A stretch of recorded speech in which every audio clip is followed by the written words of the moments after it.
बिस्मिल्लाहिर्रहमानिर्रहीम। Historical world TV YouTube channel के मुआज़्ज़िज़ ख़वातीन व हज़रात, अस्सलामु अलैकुम। एक दफ़ा का जिक्र है कि एक शहर में बहलोल दाना रहा करते थे। वो अपनी दानाई और हिकमत की वजह से मशहूर थे। एक दिन एक अजनबी मुसाफिर उनके शहर आया और बहलोल से मिलने की ख्वाहिश जाहिर कर दी। मुसाफिर ने बहलोल से कहा, मैंने सुना है कि आप बहुत अक्लमंद हैं। क्या आप मुझे ज़िंदगी के कुछ अहम असूल बता सकते हैं? बहलोल ने मुसाफिर को गौर से देखा और फिर कहा, ज़िंदगी में सबसे पहला सबक ये है कि दूसरों की राय का एहतराम करो। मुसाफिर ने पूछा, ये तो सब जानते हैं, और क्या?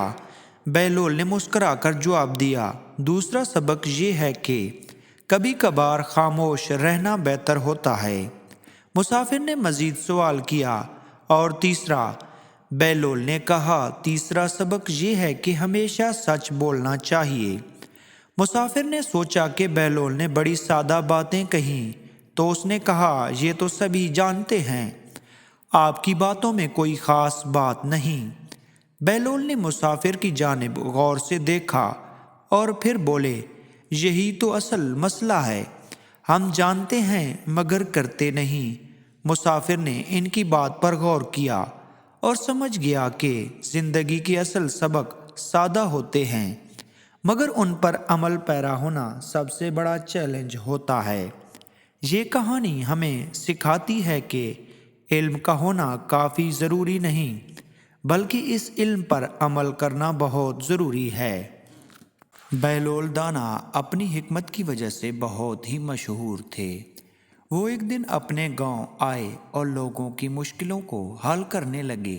बहलोल हमेशा अपनी अक्ल का इस्तेमाल किया करते और इसकी मज़ाहिया तबीयत इसे दूसरों में मकबूल बना दिया करती। एक बार गांव के लोग एक बड़ी मुसीबत में मुब्तला हो गए। उनकी खेत में कहत पड़ गया और सब लोग फिक्रमंद थे कि बहलोल ने एक तरकीब सोची। उसने लोगों को जमा किया और वो कहा, सब मिलकर खेत में दुआ करें।